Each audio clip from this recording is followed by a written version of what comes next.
जब हम कंचनजंगा की बात करते हैं तो हम सिर्फ दुनिया की तीसरी सबसे ऊंची चोटी की बात नहीं कर रहे होते। ये एक ऐसी जगह है जहां मिथक हैं, बेहिसाब चुनौतियां हैं और एक बहुत ही गहरी आध्यात्मिक आस्था है। इस पहाड़ की कहानी की शुरुआत असल में एक इंसानी त्रासदी से होती है। साल था 1905 और एक ऐसा अभियान चला जो पूरी तरह से नाकाम रहा। तो सवाल ये है कि आखिर उस पवित्र पहाड़ की ढलानों पर ऐसा क्या हुआ था।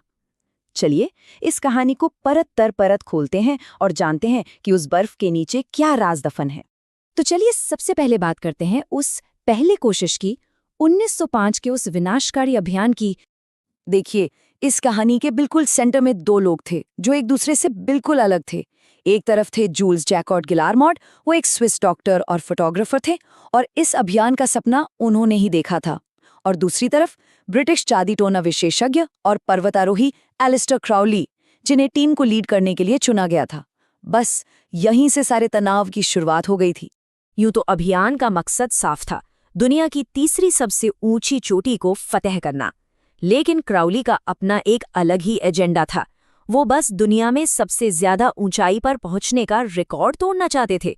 उन्होंने यलुंग ग्लेशियर के रास्ते चढ़ने का प्लान बनाया, लेकिन उनका घमंड और पॉटर्स के साथ उनका जो बुरा बर्ताव था, वो बहुत जल्द टीम के लिए एक बड़ी मुसीबत बन गया।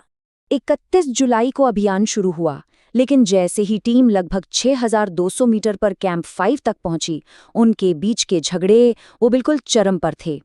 1 सितंबर को एक छोटा सा एवलांच आया, जिसकी वजह से उन्हें पीछे हटना पड़ा।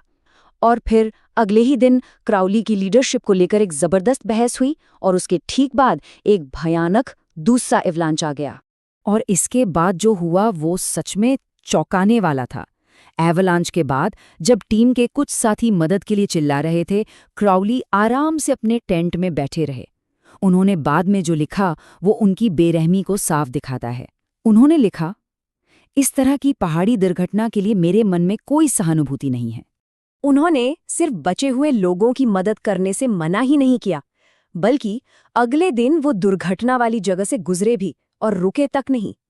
वो अभियान का सारा पैसा लेकर सीधे दार्जिलिंग निकल गए और अपने पीछे छोड़ गए 4 लाशें। ये पहली कोशिश एक भयानक नाकामी थी। इस भयानक हादसे के बाद कंचनजंगा पर चढ़ाई का इतिहास हमेशा हमेशा के लिए बदल गया। पता है, इस डरावनी घटना के बाद पूरे 50 साल लग गए, 50 साल, जब जाकर किसी ने कंचनजंगा की चोटी पर कामयाबी से कदम रखा। और सबसे दिलचस्प बात क्या है कि 1955 में जिस ब्रिटिश टीम ने पहली बार कंचनजंगा पर जीत हासिल की, उन्होंने ठीक उसी रास्ते को अपनाया था जिसे आधी सदी पहले उस बदकिस्मत टीम ने खोजा था। लेकिन एक बार चोटी पर पहुंचने का ये मतलब बिल्कुल नहीं था कि पहाड़ पर काबू पा लिया गया था। 1979 तक तो इसकी सभी 4-8 हजार मीटर से ऊंची चोटियों पर कोई चढ़ भी नहीं पाया था। हाँ, उसके बाद बिना ऑक्सीजन की पहली चढ़ाई हुई, फिर सर्दियों में पहली चढ़ाई जैसे रिकॉर्ड्स भी बने। पर इसकी ढलानों ने वोंडा रुडकिविस जैसी दुनिया की कुछ बेहतरीन महिला पर्वतारोहियों समेत कई लोगों की जानें ली।